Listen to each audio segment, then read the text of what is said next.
नमस्कार, आपण पाहतात खानदेश दर्पण 24/7. शोभायात्रा उत्साहात. येथे श्रीराम जन्मभूमी तीर्थक्षेत्र अयोध्या येथून आलेल्या अक्षदा कलशाचे पूजन श्रीराम मंदिराच्या परिसरात करण्यात आले. यावेळी हबप जितेंद्र महाजन हाकेगावकर यांच्या हस्ते कलशाचे पूजन करण्यात आले. यानंतर श्रीराम मंदिर ते संपूर्ण गावातील तसेच स्टेशन रोडवरील महादेव मंदिर, हनुमान मंदिर पर्यंत भव्य शोभायात्रा हजारो महिला, पुरुष, युवक, युवती, बाल, गोपाल यांच्या उपस्थितीत काढण्यात आल्या व श्रीराम मंदिरात त्या यात्रेचं स्वागत झाले. शोभायात्रेवर गावातील ग्रामस्थ फुलांचा वर्षाव केला होता.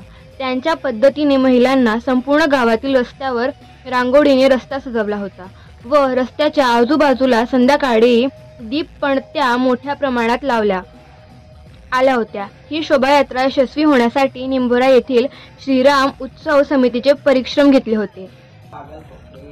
प्रतिनिधी परमानंद शेलोडे, निंभोरा.